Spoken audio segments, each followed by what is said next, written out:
Name something that gets passed around. A joint. A joint. Now, streaming live on the Marijuana Agenda. Oh, really? What are you people? On dope? It's time for Toker Talk Radio. Hey, this is great, man. The voice of the Marijuana Nation. Marijuana is listed as a Schedule 1 drug. That is absurd. Call in now at 650-LEGAL-MJ. That's 650-534-2565. What's to keep somebody from getting all potted up on weed and then getting behind the wheel? Hey, man.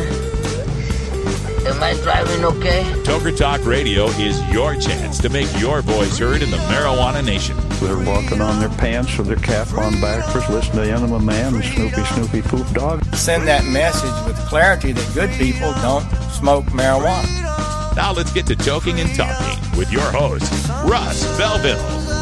All right, welcome back, everybody. Time for Toker Talk Radio, and I'm still enraged over the story of Michael Brooks, and I have heard back from him.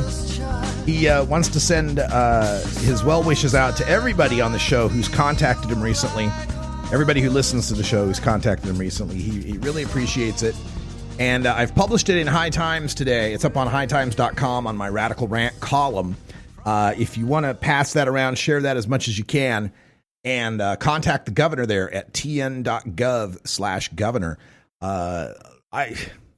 I'll do everything I can to make this story go viral. I'll contact as many people as I can. I'll publish it through all the networks. I'll reach out to my drug policy friends and colleagues and see if we can't get more attention to this story. This seems like the kind of story where, like I said, at the very least, if you're going to keep marijuana illegal so that this guy has to die, at the very least, give him his kids back. Like, they act as if this guy, Michael Brooks, is, some sort of big drug kingpin who's, stashing, money in the walls and has automatic weapons and deals with the MS-13 and the Mexican mafia. No, this is just a guy.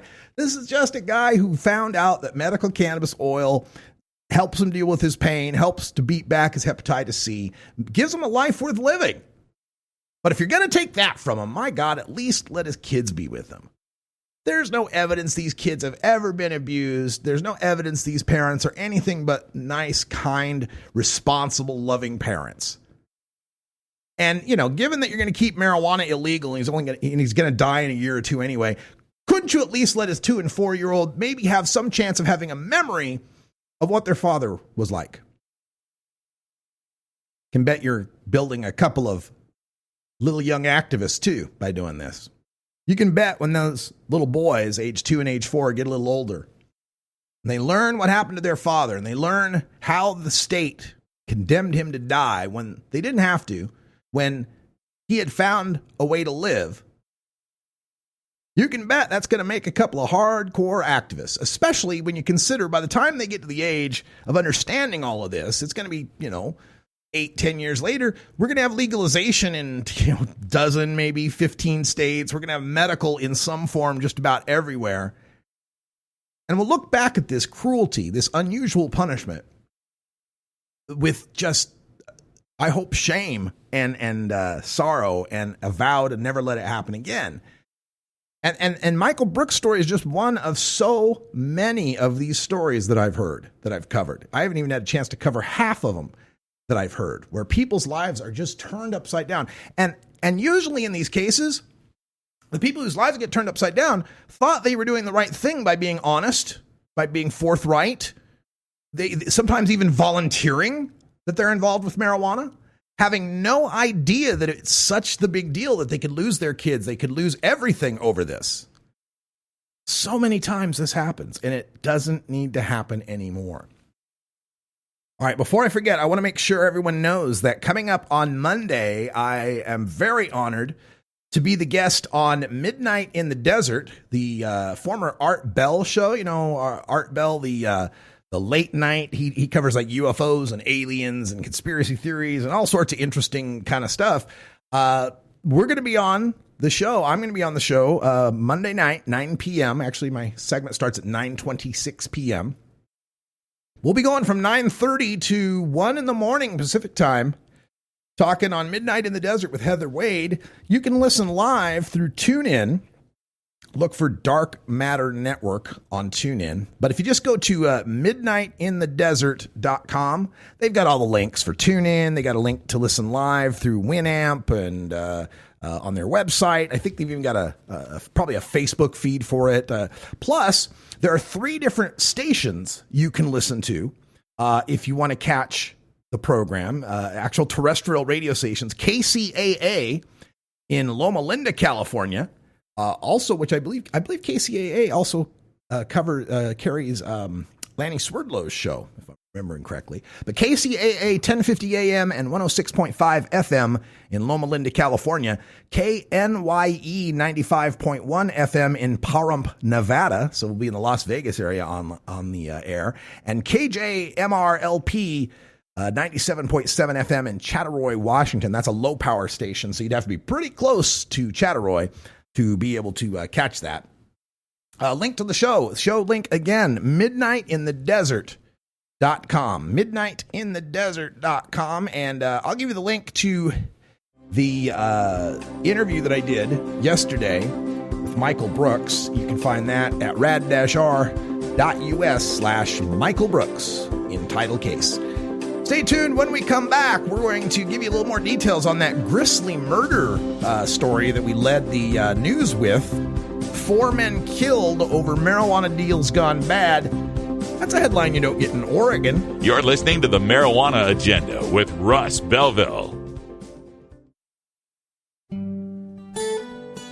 Hi, I'm Russ Belville from the Marijuana Agenda. Putting together the most comprehensive live weekday marijuana news talk program is a full-time job. Now you can do your part to ensure that listener-supported independent cannabis radio journalism can continue by becoming a patron of the Marijuana Agenda. Just log on to mjagenda.com and click the Become a Patron button. For your $4.20 monthly donation, you'll receive over 20 hours of original first-hour podcasts, plus other materials only available to paid subscribers. Or for just $9.99 a month, become a VIP patron. You'll get over 40 hours of podcasts for the complete program, including Toker Talk Radio, plus ad-free downloads of the segments heard on the Marijuana Agenda. Plus, VIPs get exclusive access to the video replay of the 2-hour live stream show and downloads of the spreadsheets and charts I provide from my years of curating marijuana data sets. Thank you for your support, and remember, I cannot do it without you. Please become a patron today at mjagenda.com.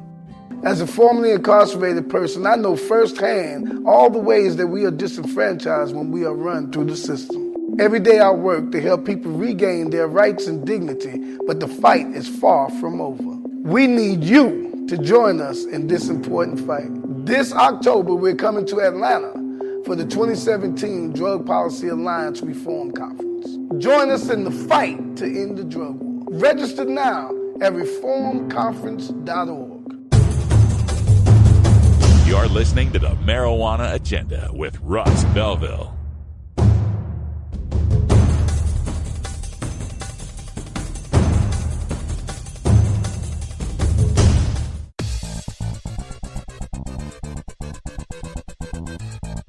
I'm Russ Belville with the Marijuana Agenda. Join me every 2 weeks for the Cannabis Minority Report from the Minority Cannabis Business Association. Learn more at mjagenda.com/about.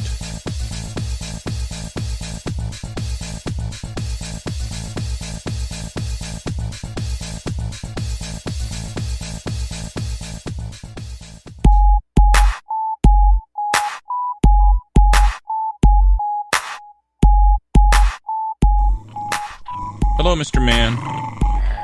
Hi. I'm working. I'm sorry. No food till this is done. It's time for Toker Talk Radio, the voice of the marijuana nation. Call in now at 650-LEGAL-MJ. All right, welcome back, everyone. 9:30 after the hour here from Delta 9 Studios in beautiful legal Potland, Oregon, where it's about 80 degrees outside. The sky is clear, and it's a beautiful day. Looking forward to a great weekend here.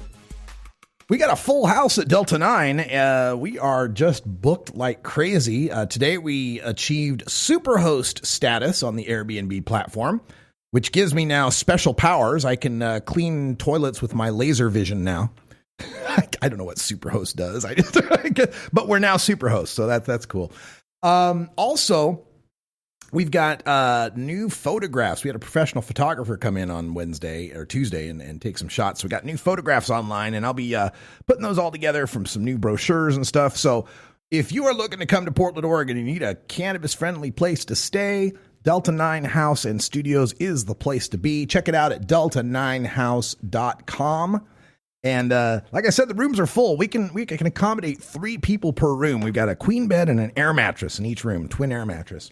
And so we've got these, and it's wild because we got in each room 3 young guys. Like, if any of these guys are older than 26, I'd be shocked, right? So it's been fun, and they've been getting along, meeting each other and talking and heading out to Portland and having a good time. But I got to tell you, the dab torch has been working overtime here at Delta 9 with 6 young guys in the place. I got to tell you. All right, so let me get back to that story we led with about the murders in Pennsylvania. Okay, so this guy, Cosmo DiNardo, he's age 20, has confessed to the killing of 4 young men. He killed them each separately after selling them marijuana and then subsequently feeling cheated or threatened during 3 drug transactions. So I'm imagining maybe there's one with one guy, another transaction with another guy, and maybe a 3rd transaction with 2 of the guys. It doesn't really make it clear, but mathematically, I think that's how it'd have to be, right? So 3 different drug transactions. He burned their bodies. 3 of them he burned inside of a drum at his family's farm in Pennsylvania. They've arrested another guy, or they've brought in another guy, Sean Kratz, age 20, alleged to be a possible co-conspirator with DiNardo. Now, one of the men was killed on July 5th. The other 3 were killed on July 7th. The source told AP, quote, "Every death was related to a purported drug transaction, and at the end of each one, there's a killing." And recently, DiNardo was seen exiting the Bucks County courthouse. This was Thursday evening when the Action News folks got a quote from him. Let's see if that'll play for us. From twitter.com, 6ABC Action News in Bucks County, Pennsylvania. And no, it's not going to play. Okay, this is typical. All right, thank you, Huffington Post. Anyway, so this guy, okay, the thing that's his victims, first of all, are, let's get their names.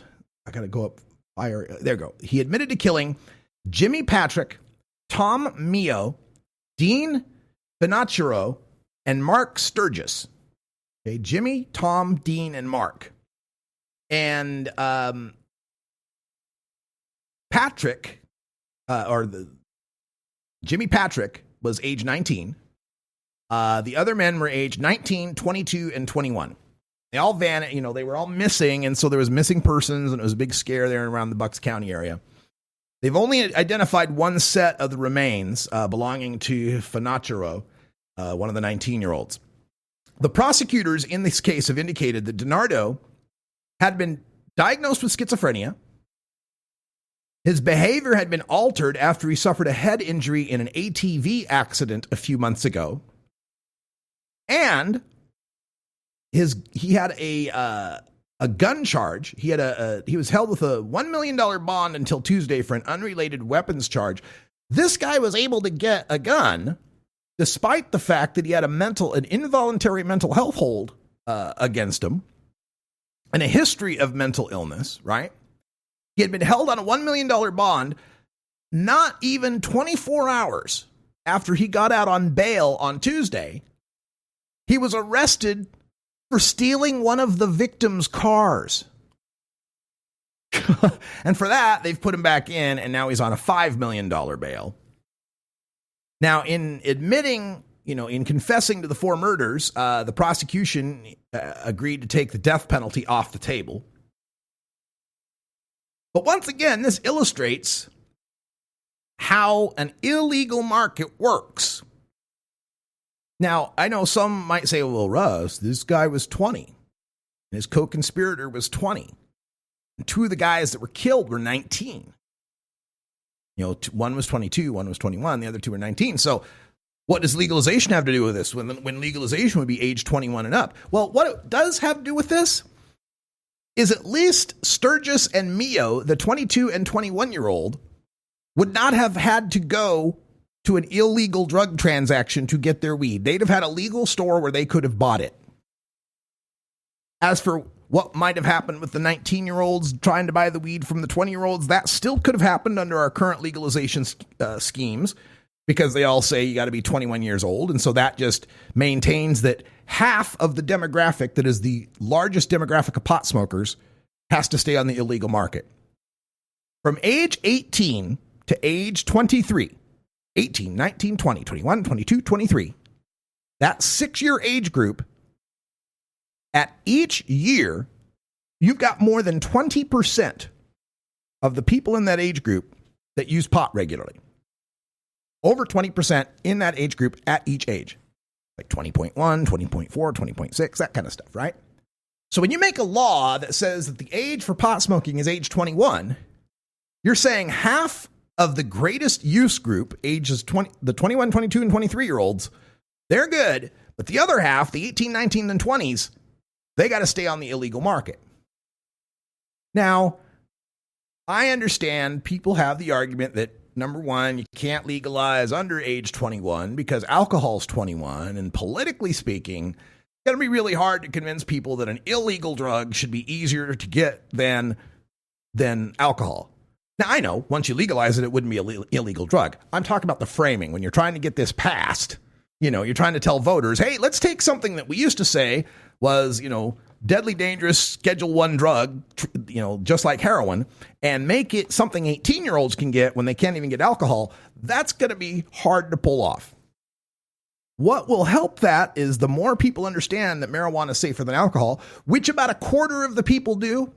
When you do the surveys, it's like about a quarter of the people know it's safer than alcohol, and another half say that it's no worse than alcohol, which, is kind of an insult to marijuana. Marijuana is far less harmful than alcohol, but saying that it's about equal, at least that's a start. And then you got the other quarter that crazily think marijuana is more harmful than alcohol. But the more they understand that, and the more they start doing the math in their head, thinking, well, wait a minute, you know what? If my kid for his senior skip day was smoking weed and not drinking alcohol, maybe they wouldn't get in a massive drunk driving accident, or maybe they wouldn't suffer a binge drinking alcohol overdose. Maybe the worst thing that might happen to them is they get really freaking high and eat up all of the snack foods in the house. Maybe more people start making that calculus in their head and start realizing, wait a minute, if the age for marijuana was 18, those kids could have legal access to marijuana. We'd know that what they're getting has been tested and it isn't laced with anything. We'd know that they're not going to get into gun battles and have to deal with shady characters to get it. And we'd be able to have some control over how much they'd be able to get. Right now, under the scarcity of marijuana, these guys, these 19-year-olds, go to the DiNardo guy trying to buy quarter pounds, trying to get massive amounts. Because who knows when's the next time you're going to be able to get any. You're going to be able to find any. But if marijuana is available at the store, and you know that anytime you want to go get some, you can go get some, you reduce that need to go get the massive amount. And sure, we could even graduate it. You could even say, look, age 21 above, you can possess an ounce. Age 20, 19 and 18, you can only possess a quarter ounce. You could work around it all sorts of different ways. But to me, fundamentally, when you really get down to it, it's a matter of what is an 18-year-old? We're going to trust an 18-year-old to pick our president. We're going to trust an 18-year-old to pick up a gun and defend us in a war. We're going to trust an 18-year-old, well, decreasingly so, but we're going to trust an 18-year-old to smoke cigarettes in some states. My state of Oregon has just raised the age to 21. California has as well. I think Washington's on its way. Hawaii's done it. Bad idea. But again, yeah, I got to go. The tobacco thing, all you're doing is taking a bunch of 18, 19, and 20-year-old smokers and making them now addicts that have to go on a black market to get their fix. But I digress. If we're going to trust 18-year-olds to defend our country and pick our president, by God, I think we should be able to trust them to be able to smoke a joint. And given that it's a safer alternative to alcohol and might steer their lives in a better direction, we should do it right now. We don't need no stinking budget. Oh, no. All right, that sound means it's 4:20 here in the Pacific Time Zone. Time for us to take our union-mandated safety briefing. Smoke them if you got them. I got them. I'm smoking them. We'll be right back.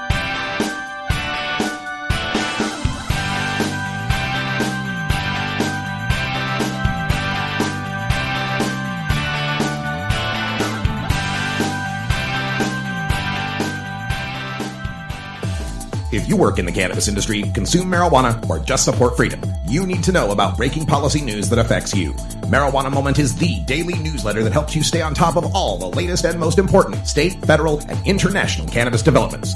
Brought to you by longtime legalization activist Tom Angel, Marijuana Moment puts a concise yet comprehensive overview of cannabis news in your inbox early every weekday morning. Wake up to Marijuana Moment and rest assured you'll be ready for the cannabis news that's driving the day. Subscribe now at marijuanamoment.net. This November, whether you see the words medical marijuana on your ballot or not, the issue is there. From the halls of Congress to your state capitol or city hall, politicians are already making decisions on medical marijuana policy on your behalf. This election, make sure they are representing you. Every vote is a vote for medical marijuana. Visit votemedicalmarijuana.org today. The marijuana agenda, like the alcohol agenda.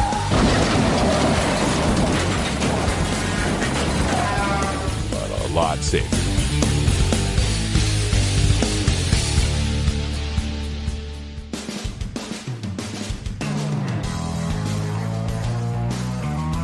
I'm Russ Belville from the Marijuana Agenda. Join me every Friday for the Reefer Rock Review with Herb Thrasher from 420radio.org. Learn more at mjagenda.com/about.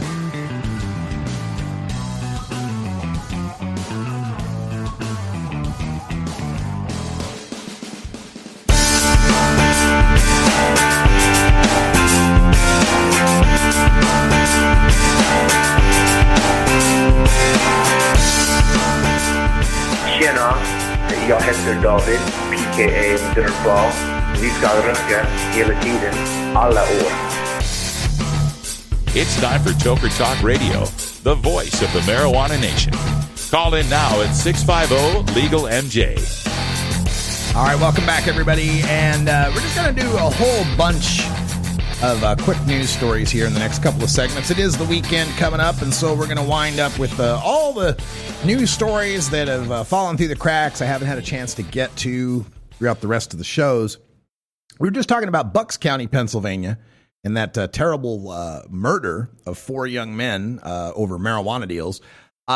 We take a look now to Lancaster County, Pennsylvania, in the center of the state, Amish country, where 102 people have overdosed on synthetic cannabinoids in 3 days. Now, first of all, I always have to say it that way, because in the news report here on WNEP ABC 16, they're saying synthetic marijuana. That's in the headline. That's in the story lead.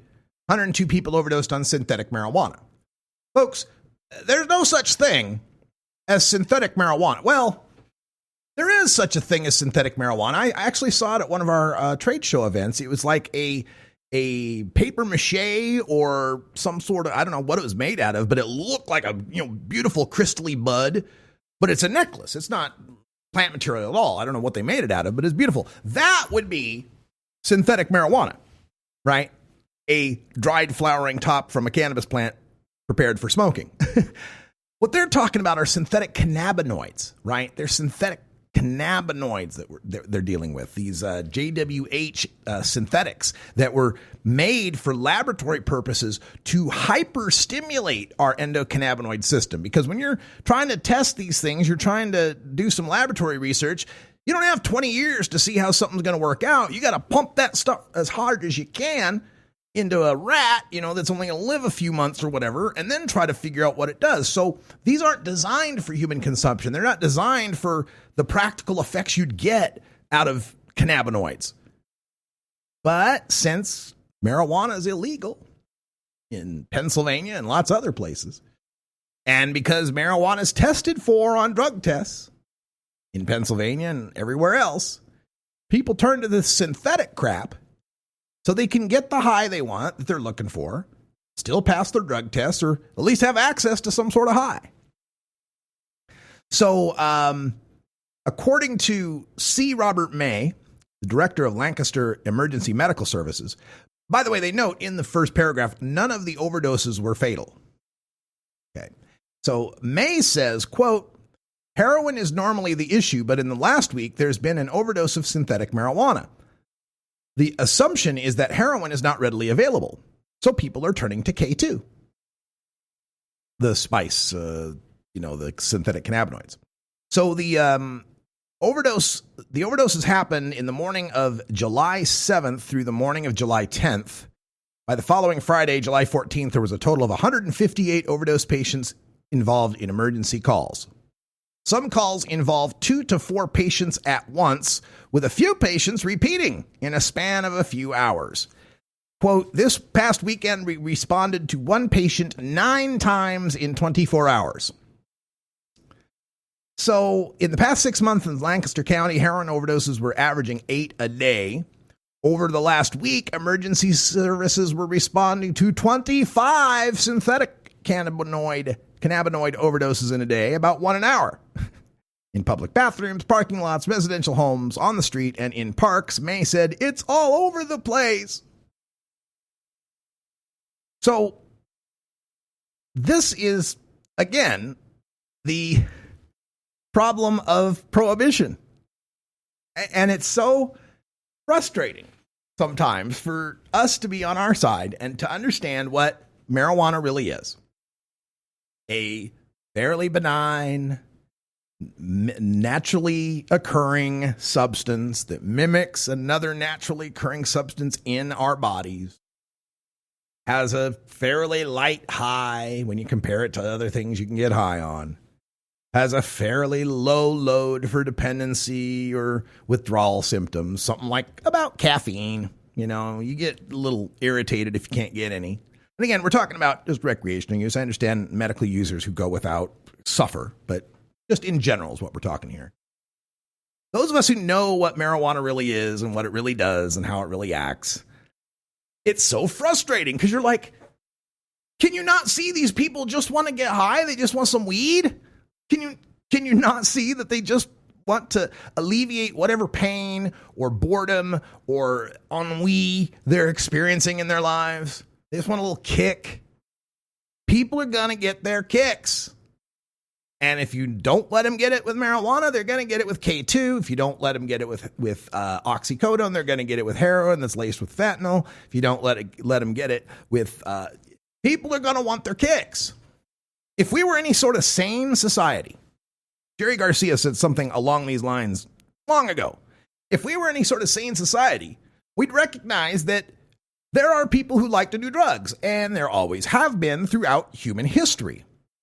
And so our goal of drug policy wouldn't be to try to stop them from doing drugs, wouldn't be to try to tell them how terrible drugs are, wouldn't be to try to make drugs illegal so worse drugs come in their place. No, a sane public policy would be recognizing that people do drugs, so let's figure out how to make it as safe as possible. It's the kind of policy we have with cars. We recognize that people like to drive cars. They like to get in cars and go places. Sometimes they're getting in their cars for a legitimate purpose. They need to get from point A to point B for business, or to visit family, or whatever, or to buy goods, or whatever it might be, conduct commerce. But they've got a legitimate reason for getting in that car. Other people are just recreational car users. They like to get in their car just to drive. Hey, let's go for a drive. A Sunday drive. Let's go see the road. Let's go on a road trip. Let's go on a drive. So we got recreational drivers and we've got legitimate drivers. But in both cases, we allow people to drive. We love to let people drive, despite the fact that we know with absolute certainty that tens of thousands of people will die because we let people drive. About 37,000. Maybe it's not that high anymore, but it's in the tens of thousands. Lots of people will die because we let them drive. And not only that, it's not just the people who are doing the driving who will die. They might hit other people who are driving quite well, minding their own business of no harm or concern to others, and bam, they get hit by somebody else and they die. Even worse, sometimes those drivers hit pedestrians. These are people that didn't even choose to drive. They chose not to participate in that activity, and yet they got killed by it. But we accept that. We accept that in our society, it'd be ridiculous to try to tell people they couldn't drive. It'd be insane. If we made a prohibition on driving, it would just be insane. And we understand that, there's going to be some people that die because of it. But what we'll do is we'll legalize driving and we'll regulate it heavily. We'll have all sorts of safety requirements for the manufacturers of cars to make sure the things don't blow up, that if they wreck, there's safety belts, there's airbags. We'll have all sorts of things to guarantee there's not harmful, noxious odors from the engine coming into the passenger cab or anything like that. We'll regulate the manufacture of the product itself, and we'll regulate where you can use the product, right? We'll make roads, and we'll have rules about how you can drive on those roads. There'll be speed limits and stop signs and yield signs and merge signs and all that kind of lines on the road, different types of lines to tell you where and how to drive and what's allowable in that specific zone. And we'll have training and education for the drivers. We'll make them go to driving school. We'll make them take a test. We'll make them prove to a neutral observer that they can handle their driving.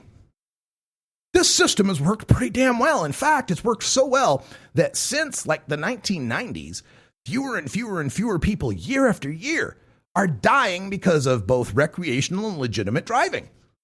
We've really figured out a way how to regulate driving. Now, it's not perfect at all. There's still tens of thousands of people that die because of driving. But can you imagine how many people would die because of driving if we didn't have those lines on the road? If we didn't have any speed limits or the stop signs or the yield signs? If we didn't require the car manufacturer, anybody could just make any old car, just slap together a wheel and an engine. You can sell that to anybody you like, and you can any kid, any adult, anybody trained or not, they can get behind the wheel, and there's no real roads or organization. You can just pretty much drive wherever you want to. Except it's all illegal. Don't do that. Don't do it. You can't make cars. You can't sell cars. You can't drive cars. And then nowhere can cars be driven. How many more tens of thousands of people you think would die then? So why don't we have a drug policy that's like our car policy? We'll regulate where you can take drugs. We'll have guidelines on how to take the drugs. We'll make sure that the stuff, the product itself, is pure and not it's uncontaminated and not adulterated, and we'll make sure that you have the accessories for using the drug, the needle or the whatever else you need, the pipe, that are clean and not contaminated by anybody else's use of it.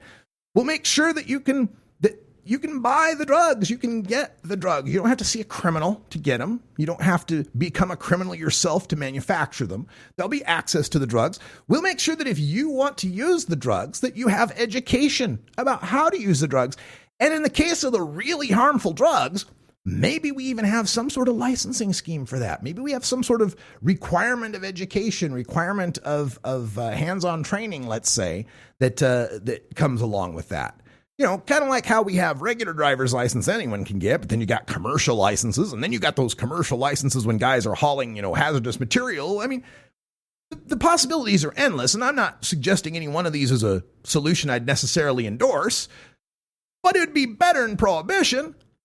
It'd make a lot more sense. We'd recognize that, like cars, drugs are a thing that people enjoy. Sometimes those drugs have legitimate use. Sometimes those drugs have recreational use. But if we don't regulate the places and the ways and the product itself, like we do cars, we can only continue to make the effects of the drugs worse. There's always going to be people overdosing. There's always going to be people selling illegally. Always going to be some sort of violence associated with those illegal sales. That will never go away. There'll always be people that become addicted, become dependent on those drugs. That will never go away. Just like car wrecks never go away. Just like the need for speed limits never goes away. Just like people who break those speed limits never goes away. But we reduce it as much as we can. We bring it down to manageable levels. We learn from what works and we reapply that in better ways. We observe and react and adapt. No, just say no. Just say no. No driving. Whatever you do, don't drive. And no roads. No using roads. And ignore all those road signs.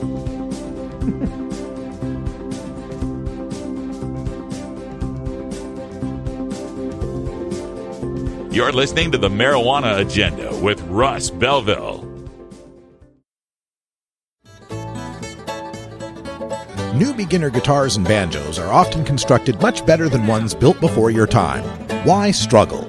Get a new instrument or fix the old one. The trusted professionals at the Fingerboard Extension will evaluate your instrument for free. Repairs are priced for people who work for a living. Stop by the Fingerboard Extension downtown Corvallis at 120 Northwest 2nd Street today or check out its inventory on the web at fingerboardextension.com. Did you know that each day in the state of Georgia, more than 6 people are diagnosed with HIV? As a person providing life-saving services to those most at risk, I know HIV is preventable. We need more people in this fight, which is why I want you to join me this October in Atlanta for the 2017 Drug Policy Alliance Reform Conference. Join us in the fight to end the drug war. Register now at reformconference.org. You're not high. You're listening to the Marijuana Agenda with Russ Belville. We need to say, as Nancy Reagan said, just say no. Don't do it. There's no excuse for this. Okay, maybe you're a little high.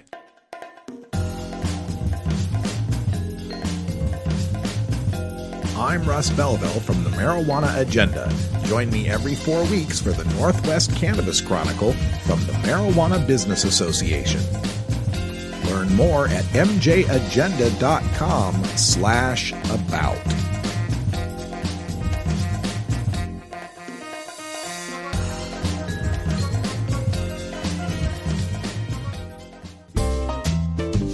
I have a package here for Radical Rick. Is there a Radical Rick here? How about a Rick Russ? Any Rick Russ? Somebody named Freddie Barack has sent him a package. Anybody? What is that? Sounds like a skunk. It's time for Toker Talk Radio, the voice of the marijuana nation. Call in now at 650-LEGAL-MJ. All right, welcome back, everyone. Almost 38 after the hour. And, you know, we told you that story last week, or maybe it was a couple weeks ago, about Marijuana Policy Project losing their bank account that they've had ever since their founding in 1995. The bank account was with PNC Bank. It had never been a problem in the past. But PNC Bank went and closed MPP's account because MPP is the Marijuana Policy Project, and they take donations from people that are involved in the marijuana industry. Therefore, they're laundering money for the marijuana industry. Right? They're worried about the federal implications, is what it is. PNC Bank is, and who knows if they've been contacted, if they've been threatened, if somebody's putting the strong arm on them from the Sessions, Department of Justice. I guess it might be Treasury, though, in that case. But regardless, if someone's putting the pressure on them from Washington, let's say, we haven't heard one way or another, but they went and dropped MPP's bank accounts. Now, that's a kind of a tenuous little thread of logic that they're espousing there, right? Is that, well, MPP takes money from dispensaries. Dispensaries sell marijuana. Therefore, they're one step in the Kevin Bacon thing away from being marijuana sellers themselves, right? 1 degree of separation from being marijuana sellers themselves.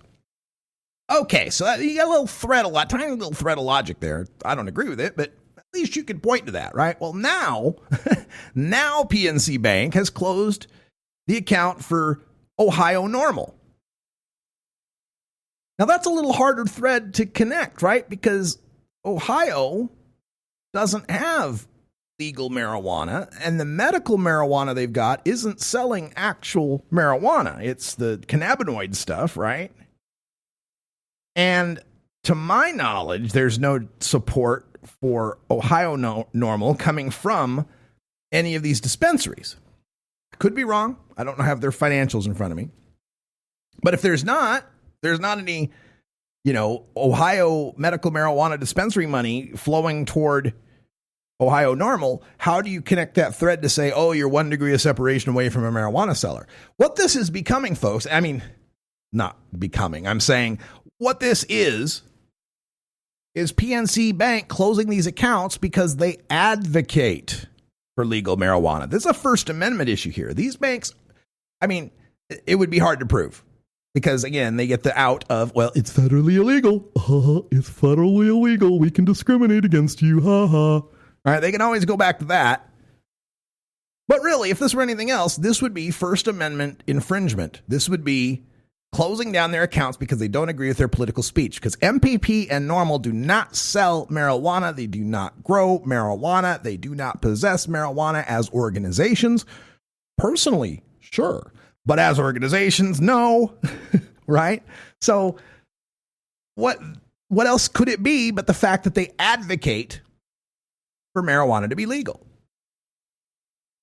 Now, this involves Sharon Neufer, who, full disclosure, a friend of mine. I've known her from the NORML organization for years. She lives in Lodi, Ohio. And she finally found a bank, a branch of Wells Fargo, that would accept their business. It's over 2 hours away. 2-hour drive now to be able to make the deposits and do whatever else, right? And they've had this for years. They've had these accounts just like MPP have had these accounts for years. And according to Cher, she says, we are not a dispensary and we do not take money from any of that. End quote. This is, when people said, it didn't matter who you vote for, they're both the same, it doesn't matter. Well, this is where it matters. And the people have also said, well, they're not doing anything yet. They haven't actually did. Well, this is something. They don't have to actually pass laws. They don't have to actually conduct raids for them to be doing something. Merely having these people that are so weed hating, so cannabophobic, so bigoted against us, sends that message, sets that tone that makes these banks go, oh shit, man, things are getting hanky out here. I don't know. These guys are saying a bunch of stuff about weed. They don't really like the weed. We don't want to be first on their list. And so things change without anybody having to pass a law or actually conduct a raid or anything, just by setting the tone. That has changed things. That has affected the marijuana industry. So I wanted to make sure we got that story out. Another story, let's go to the good news side of things. The good news side of things is that Michigan for 2018 is way ahead of schedule. They've already got more than 100,000 signatures. They have a total of 180 days. Now, this was the thing that caught them up last year, the 2016 election. They couldn't get MI legalized on the ballot because the state went and pulled some shenanigans again with this 180-day rule. They got this rule in Michigan that you got from the minute you start your signatures, you have 180 days after that to collect them all. After 180 days, signatures spoil, I guess. You got to seal them in Ziploc baggies and put them in the freezer. Otherwise, they spoil, right? So these signatures, I don't know any other excuse, right? So for 180 days, the signatures are good. So what happened last year, 2016, is they had collected more than enough signatures in Michigan to get on the ballot in 2018. But those signatures extended over the 180-day span. Now, the review for that was like, well, look, we want to appeal this because these people that signed that are over 180 days old, it's not their fault. And they still have a right to have their voice heard. That's part of our democracy. You're infringing on their democratic right to have their voice heard, to petition their government for a redress of grievances. That's a First Amendment problem. But they did not prevail in that argument in court. They'd even argued that, hey, look, in this appeal, because what the excuse is that after 180 days, statutorily speaking. We don't know if someone's moved, if they still live in Michigan, is they in their right voting district, are they registered, yada, yada. It's a bunch of BS, but MI Legalize even said, look, we'll even deal with that BS. Let us appeal, and we'll go through this process of electronically getting on the databases and proving that, hey, this person's really this person that signed it. And that's the state pulled another bit of shenanigans and said, no, you can't use the electronic ways. You have to use the way it's written up in the law, where you have to go to the county clerk and you have to put in a form to get the record. And that record goes in, and within 14 or 20 days or whatever the number of days, then they'll send you back a form for each signature. Right? The means existed to electronically settle the question. Boom, like that. But on purpose, the Michigan legislature said, no. You're going to have to, or was it the courts? I'm not exactly. I think, yeah, it was the Michigan courts like, nope. The way the law says, you have to do it by hand, because this law was written back in the 60s or whenever, before we had computer databases. So anyway, the long story short of it is Michigan got screwed. Michigan got screwed by this 180-day rule. So this time around, they're like, well, we're going to get screwed by this 180-day rule. We're going to come in and knock it out, and we're going to come with professional signature gatherers, and we're going to kick some ass and get on the ballot for 2018. And that's what's happening. They have to collect 252,523 signatures, but really that means they need about 350,000, because you always got to figure that signatures are going to be invalidated.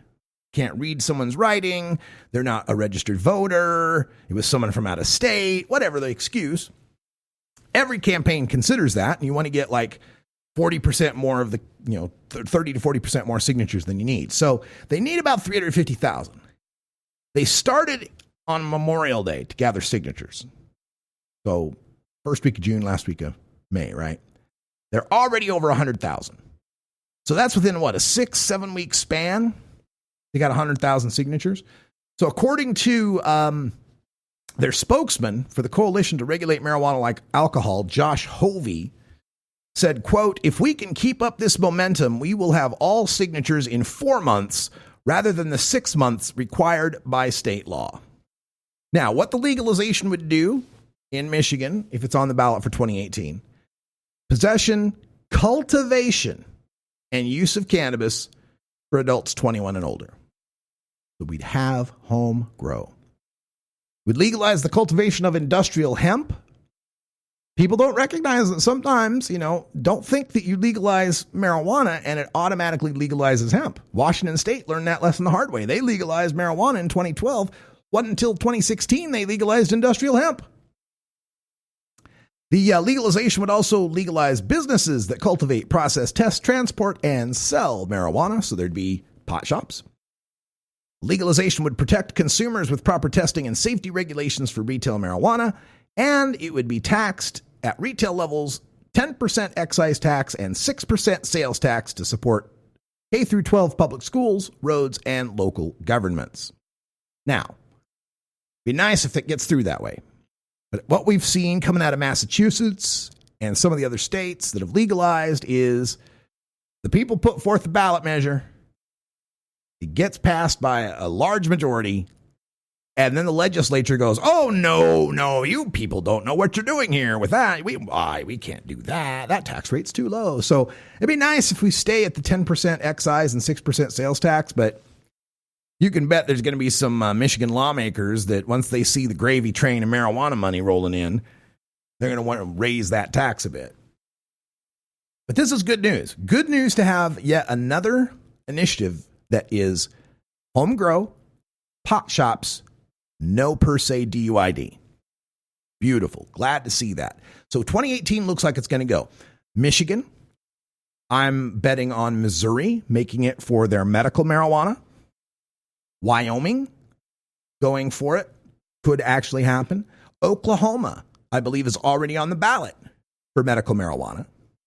So we could have 4 more states for our next marijuana election night that could be in the mix. And then consider New Jersey is going to legalize in 2018 if this Democrat wins, and it looks like he's going to win the gubernatorial race. Delaware, their governor or legislators have already said, yeah, it's a done deal. It's going to happen in 2018. Vermont kicked the can down the road from 2017, but they're going to go ahead in 2018 and most likely legalize. So we've already got right there 7 states that could be in the mix for marijuana election night 2018. What a hell of a job Project Sam's doing, huh?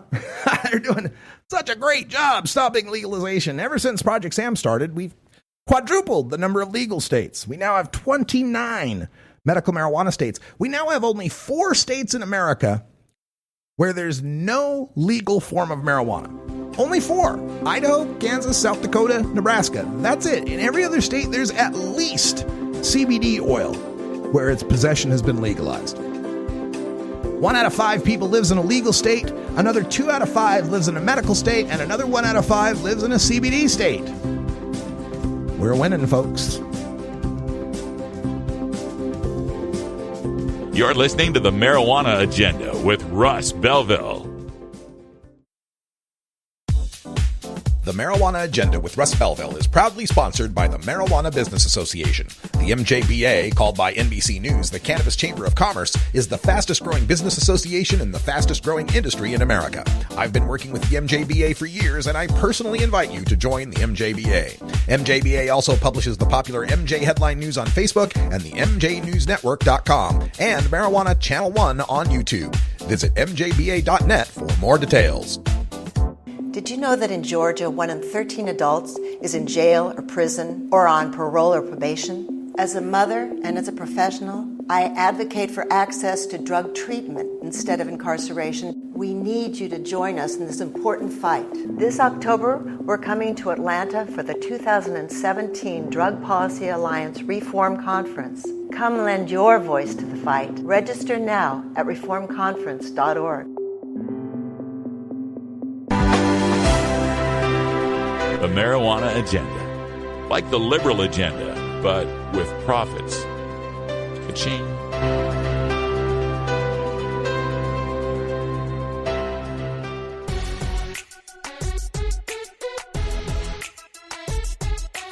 I'm Russ Belville with the Marijuana Agenda. Join me every 2 weeks for Police for Reform with Law Enforcement Action Partnership. Learn more at mjagenda.com/about.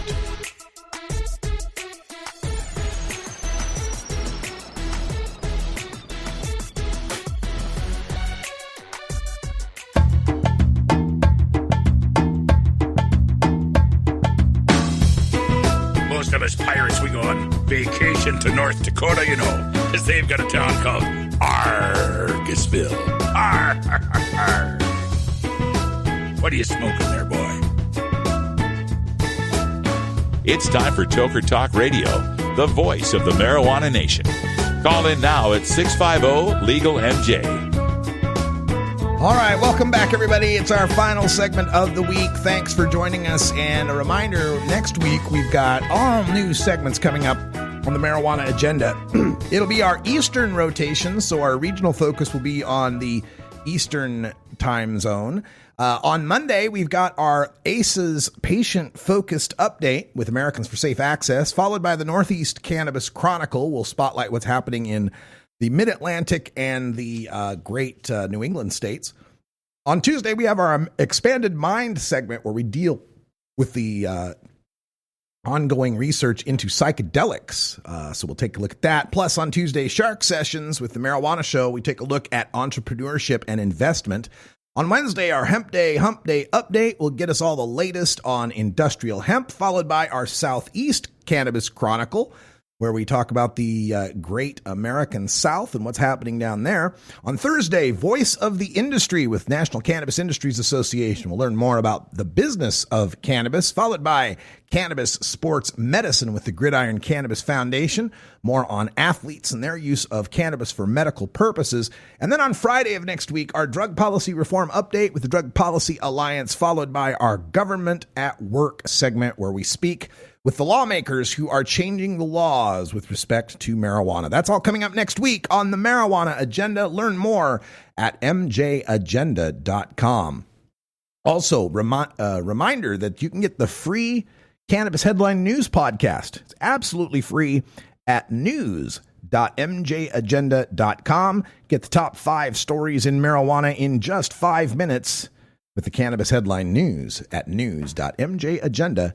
All right. So to close up shop for the day, we turn to the Washington Post and Christopher Ingraham, one of my favorite writers out there.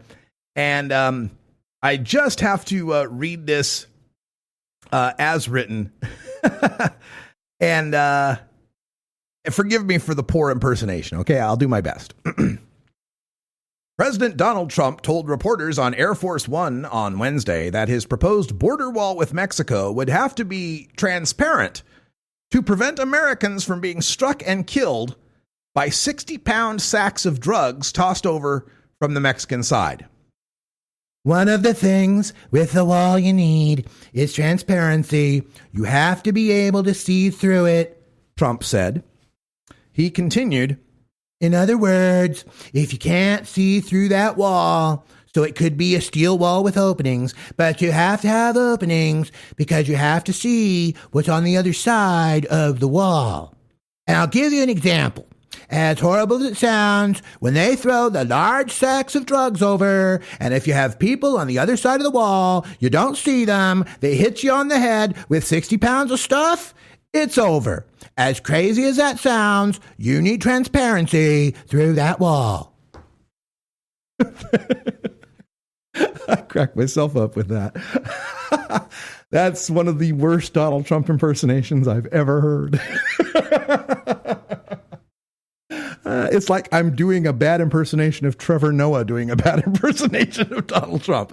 But yeah, Trump says the wall has to be transparent so we can see the Mexicans launching the weed with catapults over the wall. Now, that's not an exaggeration. That has happened, right?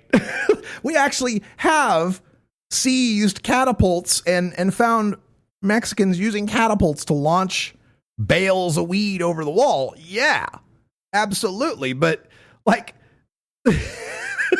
how are you going to... The launch isn't from, like, right next to the wall, right? You don't put this catapult, like, 10 feet away and then, whoop, slip that weed over the border. These catapults are 150 feet away, right? You make the wall as transparent as you want. You're not going to be able to pull this off. And this is just crazy. And the other thing that's funny about that is he's been telling, he told reporters, we have some incredible designs for the wall. It'll be the best wall ever. It'll be a great wall. Trump has also said that the wall needs to have solar panels. Needs to be a solar energy collecting wall that's transparent. Okay. Do you know how solar panels work? Have you ever seen a transparent solar panel? Do you know what transparent solar panels are called? Windows. Jesus. Maybe it's going to be a big glass wall. Maybe it'll be like those sliding doors in apartment buildings, right? Just out to the balcony. It'll be a sliding glass door wall. That's our solar panels. We're getting beautiful views. We can see all the catapults. We can see the catapults launching the 60 pounds of drugs, okay? We see the drugs, okay? And you know they're launching them. They're launching the drugs. We can see them. We can see them through our sliding glass wall. Oh, the times we're living in. I really want to get into a time machine, right? I want to get into a time machine, go back to the 80s. And I want to explain to people in the middle of, let's say 1986, 87, when we're super, super tough on drugs and Len Bias had just died and everybody's getting all, mandatory minimum crazy and crack disparity crazy, right? Crack babies. I want to take a time machine back to then and explain to them that, hey, man, weed's legal in like 8 states in the future and medical, people can get it for medical in like 29 states in the future. And people are like, oh, that's awesome. That's awesome. Yeah, but, you know that guy, Donald Trump? Well, folks, I have to leave it on that note. I hope you have a wonderful weekend. Don't forget to write to michaelbrooks2013@gmail.com. And until next time, take care of each other, tokers. Follow MJ Agenda on Facebook, Pinterest, Instagram, YouTube, And follow MJ Agenda Show on Twitter. Learn more at mjagenda.com. You take a seed, you plant it, you grow it, you dry it, you roll it, you smoke it. You take a seed, you plant it, you grow it, you dry it, you roll it, you smoke it. You take a seed, you plant it, you grow it, you dry it, you roll it, you smoke it, and it goes down smooth.